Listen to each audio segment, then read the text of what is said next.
Mars media நேயர்களுக்கும் அன்பர்களுக்கும் இந்த நாள் இனிய நாளாக அமைய எல்லாம் வல்ல இறைவனை பிரார்த்திக்கின்றோம். இந்த சேனல் உங்களுக்கு பிடிச்சிருந்தா மறக்காம சப்ஸ்கிரைப் பண்ணுங்க, ஷேர் பண்ணுங்க, லைக் பண்ணுங்க, கமெண்ட் பண்ணுங்க.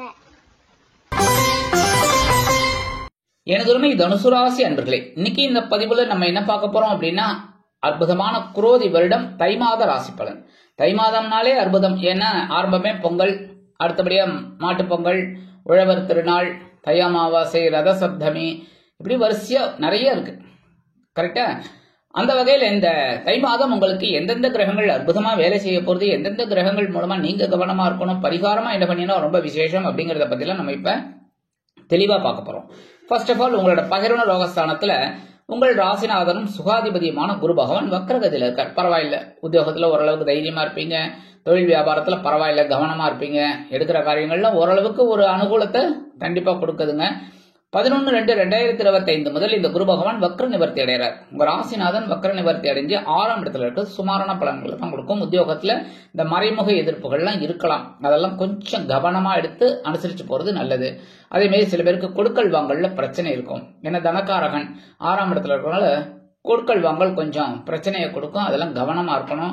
உடல் ஆரோக்கியத்துல சிறப்பு அக்கறை எடுத்துக்கிறது நல்லது. இருந்தாலும் குருவோட பார்வைன்னு பார்த்தீங்கன்னா உங்க ஜீவனஸ்தானத்துல விழுந்தாலும் உழைப்பிற்கேற்ற ஒரு உயர்வு கண்டிப்பாக வந்து சேரும். அடுத்தபடியா ஒரு பார்வை உங்களோட விரயஸ்தானத்துல விழுந்து செலவுகள் அதிகரித்த வண்ணமாகவே இருக்கும். இருப்பினும் 9ஆம் பார்வையாக உங்களது தனவாக்கு குடும்பஸ்தானத்தை பார்ப்பதால் தனவரவு செலவுக்கேற்றபடி வந்து சேரும். அஷ்டமஸ்தானத்தில் 5-12 கூடிய அதிபதி செவ்வாய் 8ஆம் இடத்துல இருக்கிறது கொஞ்சம் சுமாரான பலன்கள் தான். மறைவு ஸ்தானம் அப்படின்னாலும் கொஞ்சம் சுமாரான பலன்கள். இவர் நீச்சம் வேற. சோ கவனமா இருக்கணும். உடல் ஆரோக்கியத்துல, பேசுற வார்த்தைகள்ல, உத்தியோகத்துல வீண் பழி அவமானங்கள் இதெல்லாம் வரத்துக்கு வாய்ப்புகள் இருக்கு. அதனால அதெல்லாம் கவனமா இருக்கிறது நல்லது. நம்மளோட வேலை என்ன, அதை மட்டும் கரெக்டா பார்த்தா போறோம். மற்றபடி அனாவசியமான பேச்சுக்கள்னால அனாவசியமான பிரச்சனைகள் வரலாம்.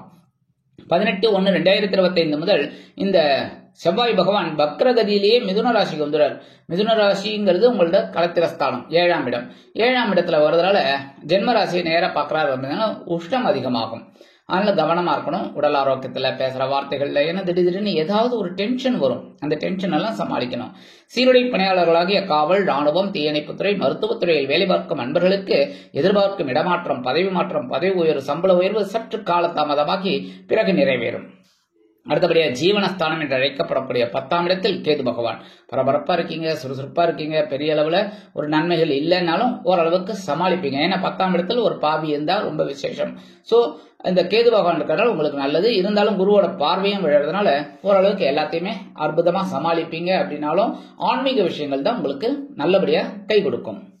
அடுத்தபடியா ஜென்மஸ்தானத்துல 7-10 கூடிய அதிபதி புதன்.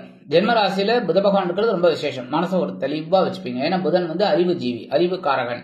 சோ அறிவால எல்லாத்தையும் சமாளிப்பீங்க. சந்தோஷத்தை நீங்களே எடுத்துப்பீங்க. வாழ்க்கை துணை உங்களுக்கு ரொம்ப பக்கபலமா இருப்பாங்க. தொழில் வியாபாரம் பரவாயில்ல. உத்தியோகத்துல நீங்க எதிர்பார்க்கிற அந்த சில காரியங்கள்லாம் அற்புதமாக நடைபெறும். 19/1/2025 முதல் இந்த புத பகவான் தனவாக்கு குடும்பஸ்தானம் என்று அழைக்கப்படக்கூடிய 2ஆம் இடத்திற்கு சூரிய பகவானுடன் இணைந்து புதாதித்யத்தை கொடுக்கிறார். கல்வி பயிலும் மாணவ மாணவிகள் கல்வியில் முன்னேற்றம் காண்பார்கள். எழுத்து மற்றும் அச்சுத்துறையில் இருக்கும் அன்பர்களுக்கு புதிய வாய்ப்புகள் வந்து சேரும். தனவரவு ஓரளவுக்கு நீங்கள் எதிர்பார்த்தபடி வந்து சேரும். 5/2/2025 முதல் இந்த புத பகவான் ஜகாயஸ்தானம் என்று அழைக்கப்படக்கூடிய 3ஆம் இடத்திற்கு வருவது ரொம்ப விசேஷமான பலன்களை உங்களுக்கு கண்டிப்பாக கொடுக்கும். மனதில் தைரியம், உத்வேகம், விவேகம் எல்லாமே உங்களுக்கு அற்புதமாக வரும். அதனாலேயே உத்தியோகத்துல ஒரு உயர்வுகள், தொழில் வியாபாரத்துல ஒரு உயர்வு கண்டிப்பாக வந்து சேரும். இந்த நேரத்துல உடன்பிறப்புகள் உங்களுக்கு ரொம்ப அனுகூலமா இருப்பாங்க. அடுத்தபடியா தனவாக்கு குடும்பஸ்தானம் என்று அழைக்கப்படக்கூடிய 2ஆம் இடத்தில் உங்கள் பாக்யாதிபதி சூரிய பகவான். தந்தையாரின் மூலம் உங்களுக்கு அனுகூலம் உண்டாகும். ஒரு வரவு எதிர்பார்த்தீங்க அப்படின்னா தந்தையார் மூலமா கண்டிப்பா கிடைக்கும். அதே மாதிரி கொடுத்த வாக்குறுதிகள், இந்த கமிட்மெண்ட் எல்லாம் சூப்பரா நிறைவேற்றுவீங்க. குடும்பத்துக்கு தேவையானதெல்லாம் வாங்கி போடுவீங்க. இருந்தாலும் உடல் ஆரோக்கியத்துல கொஞ்சம் கவனம் எடுத்துக்கோங்க. அப்பாவோட உடல் ஆரோக்கியத்துல கொஞ்சம் கவனம் எடுத்துக்கிறது நல்லதுங்க. சில பேருக்கு பூர்வீக சொத்துக்கள் உங்க கைக்கு வரத்துக்கு வாய்ப்புகள் இருக்கு. அடுத்தபடியா உடன்பிறப்புகள், அதுவும் மூத்த உடன்பிறப்புகள்லாம் உங்களுக்கு ரொம்ப பக்கபலமா சப்போர்ட்டிவா இருப்பாங்க. கவலையப்பட வேணாம். சில பேருக்கு வீடு, மனை, வாகனம் இதெல்லாம் வாங்கப்பட்ட திட்டம் அருமையாக நிறைவேறும். அடுத்தபடியாக சகாயஸ்தானம் என்று அழைக்கப்படக்கூடிய 3ஆம் இடத்தில் 2, 3 கூடிய அதிபதி சனீஸ்வர பகவான். சனீஸ்வர பகவான் சகாய அதிபதி, தனவாக்கு குடும்பஸ்தானாதிபதி, சகாயஸ்தானத்திலே இருக்கார். மறைவு அப்படிங்கறதுனால, அதாவது 3ஆம் இடம்ங்கிறது மறைவு தான். 3, 6, 8, 12 இந்த 3ஆம் இடம் ஒரு பாதி மறைவு அப்படின்னு சொல்றது ஜோதிடத்துல. அப்படிங்கும்போது கொஞ்சம் உங்களுக்கு பெரிய அளவில் மாற்றங்கள் இல்லை. 7.5 முடிஞ்சோன்னு ஒரு பெரிய மாற்றங்கள் அப்படிங்கறதே இல்லை. இருந்தாலும் பரவாயில்ல, சமாளிச்சுட்டு இருக்கீங்க. என்ன உடல் ஆரோக்கியம் மட்டும் கொஞ்சம் அப்படி இப்படியே போயிட்டு இருக்கு. அதெல்லாம் கொஞ்சம் கவனமா இருங்க. அதை விட முக்கியமானது என்ன, இந்த 60 வயசுக்கு மேல இருக்காங்க பாருங்க, அவங்கெல்லாம் உடல் ஆரோக்கியத்துல சிறப்பாக்கறை எடுத்துக்கிறது நல்லது. நீங்க கேட்கலாம், என்ன சுவாமி இதை போய் சொல்றீங்க, கண்டிப்பா எடுத்துதானே ஆகணும் அப்படின்னு. அது கரெக்ட். ஆனாலும் எல்லாம் ஸ்பெஷலா நீங்க எடுத்துக்கிட்டீங்கன்னா ரொம்ப நல்லது. அதாவது சின்ன மருத்துவ செலவுனாலும் அதை கரெக்டா மெயின்டைன் பண்றது ரொம்ப விசேஷமான பலன்கள் உங்களுக்கு கண்டிப்பா கிடைக்கும். இருந்தாலும் இந்த 3ஆம் இடத்திலேயே 6, 11 கூடிய அதிபதி சுக்கிர பகவான் இருக்கிறதுனால மனசுல சந்தோஷம் இருக்கும். ஓரளவுக்கு கடன் சுமை இருந்தாலும் வட்டியை கட்டிக்கிட்டு நிம்மதியா இருப்பீங்க. ஒன்றும் பெரிய பாதகங்கள் இல்லை. தொழில் வியாபாரம் லாபமா போகும். சில பேருக்கு மனசுல கொஞ்சம் சந்தோஷம் இருக்குங்க. 28/1/2025 முதல் இந்த சுக்கிர பகவான் உங்களது சுகஸ்தானம் என்று அழைக்கப்படக்கூடிய 4ஆம் இடத்திற்கு வரார். 4ஆம் இடத்துல ஆல்ரெடி அங்க யார் இருக்காருன்னா யோகக்காரகன் ராகு பகவான் இருக்கார். பிரம்மாண்டமான கற்பனையை வச்சுக்கிட்டு கரெக்டா அவரோட இந்த சுக்கிர பகவானும் சேர. சுக்கிர பகவான் பாத்தீங்கன்னா உங்களுக்கு பொழுதுபோக்குக்காரகன், கலைத்திறக்காரகன், சந்தோஷக்காரகன். இந்த ராகு பகவான் யோகக்காரகன் 4ஆம் இடத்துல இருக்கிறது ரொம்ப விசேஷம். இந்த நேரத்துல உங்களுக்கு அபரிமிதமான ஒரு வளர்ச்சி உண்டாகும். தொழில் வியாபாரத்தில் கவனமா இருக்கணும். ஒவ்வொரு விஷயத்திலும் நுணுக்கமா அடி எடுத்து வச்சீங்கன்னு வச்சுக்கோங்க, பிரம்மாண்டமான வெற்றியை, இலக்கை நீங்கள் அடையலாம். அடுத்து அதே மாதிரி உத்தியோகத்திலையும் அப்படிதான்.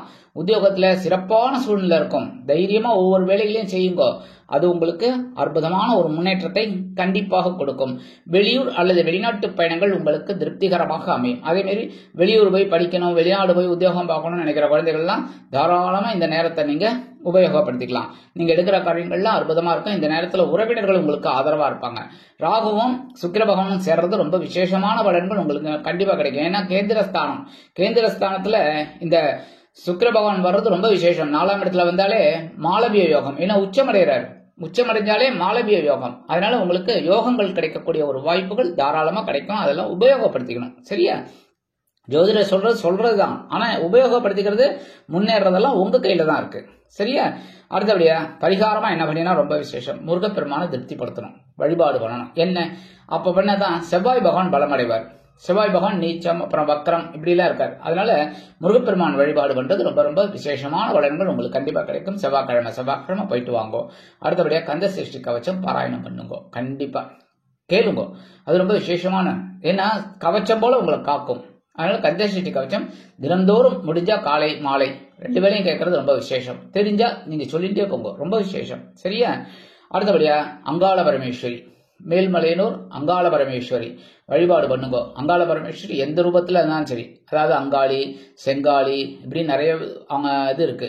என்ன பத்ரகாளி, காளியம்மன், இளங்காளி, யாரா இருந்தாலும் சரி, அங்காள பரமேஸ்வரி வழிபாடு பண்றது உங்களுக்கு மனசுல இருக்கிற கஷ்டங்கள், துஷ்டங்கள் இதெல்லாம் விலகி கண்டிப்பா ஒரு நன்மைகள் உங்களை தேடி வரும்.